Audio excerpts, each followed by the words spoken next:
What is up, guys? Today we're going to be changing the exhaust on my Ninja 400. Now if you're looking for a pure sound comparison of before and after, go look at my shorts. It's already up there. Don't bother with this video. This is more an installation guide. It's a little more in depth, and we're just going to chill, you know. For the rest of you, Happy New Year. We made it to 2023 and that's something we can be proud of. Unfortunately for me, through no fault of my own, my knee is cooked and has been for the past week. So I've been in a shit mood. I haven't been able to do anything, and yeah, I haven't been able to hit the ground running when it came to starting 2023. So yeah, out of frustration, screw it. I want to do something. I want to work on my bike. I just got to be careful. So this is going to be annoying. It's going to take a bit of extra time, but hey, at least I'll get to hear my new exhaust. Okay, so first we have to remove this cover, and that's done with a size 4 hex and then a standard Phillips head down there. And then you should be able to finagle this out. And then once this bolt comes out, you can drop the whole assembly. You want to make sure you're bracing it when you're undoing that so that this doesn't fall off. Damn, this thing is actually pretty heavy. So even though I'm going for a crappy eBay exhaust, which will probably not give us much power or flow, it'll definitely save a bit of weight, because this thing is fucking, yeah, could bicep kill this. As much as I'd love to start this up straight piped, I'm not going to do it because I have neighbors. I did it with my Bandit, but that bike sounded a lot better. I know that this is just a parallel twin, so I'm sorry guys. You know what? I lied. Screw it. I'm actually really curious. Let's hear how it sounds. This is going to be so disgusting and so ridiculous, but for the sake of science, here we go.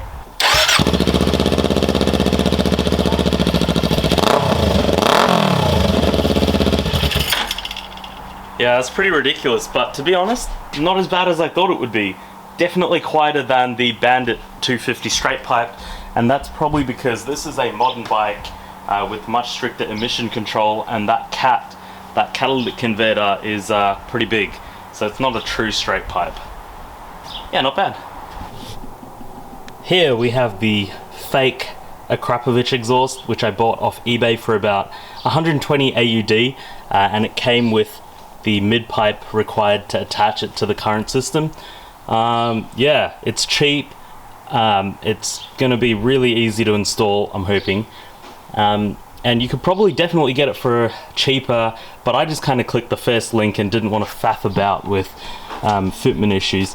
So yeah, this is still cheap, came with a DB killer, but it looks good. I got this one because it's a bit stealthier and might pass as kind of stock looking, and it won't be too loud.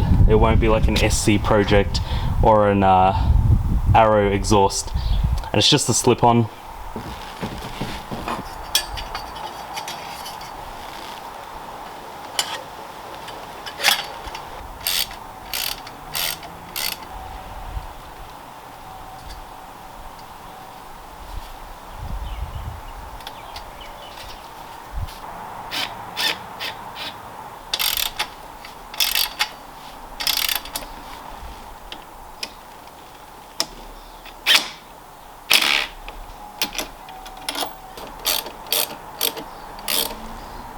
There you go. Let's fire it up and hear what it sounds like. After wiping everything down, of course.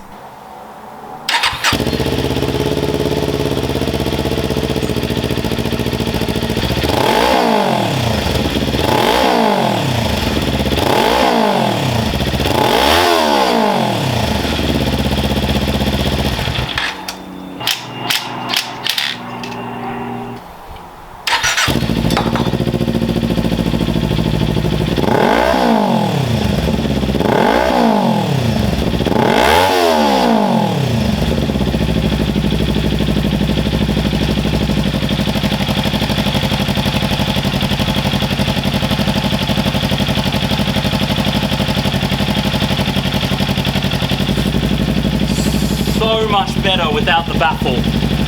Yeah, overall it fit well, it looks good. It's obviously not a real Akrapovic, and there are some people who'll take exception to the fact that it's written on the muffler. I don't give a damn, so When I first started it up, I was pretty disappointed.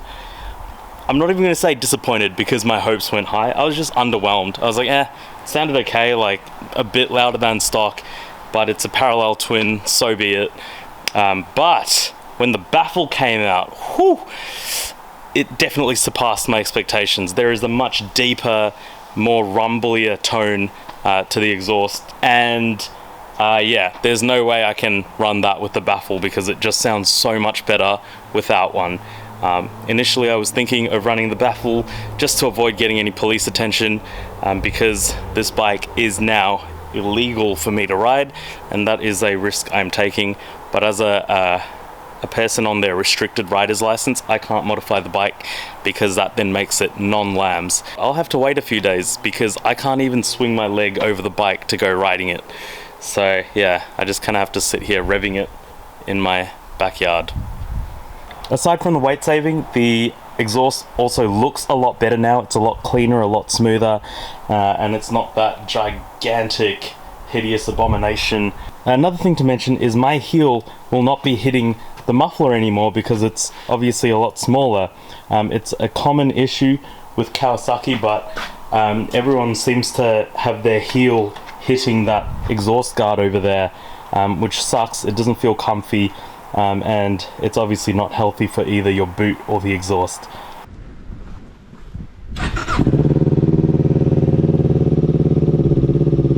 I'm back on the bike. My knee is still in quite a bit of pain, I'm not gonna lie, but I just could not resist the urge and the temptation to get out and ride again. And not to mention hear my new exhaust in action. It's definitely louder than stock, but honestly with the earplugs there's not a huge difference. But that being said, I'm confident that cars around me will definitely be able to hear me a little bit better, especially with the baffle out. It also pops and crackles just a wee bit, you know. Not enough for it to be of concern, but enough for it to be a little funner than stock, or with the baffle in. Oh man, it feels good to be out here again. Bam! You definitely hear it there. I no longer have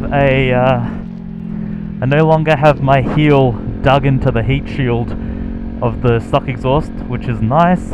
The bike sounds good, feels good. So all in all, I'd say it was a pretty big success, given especially given how cheap this particular modification was. Thanks so much for watching, guys. I hope you enjoyed the video.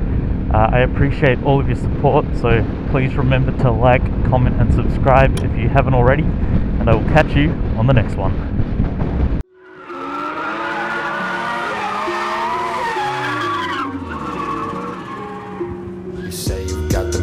But I've never seen you bang. You say you've got them drugs, but I've never seen you slang.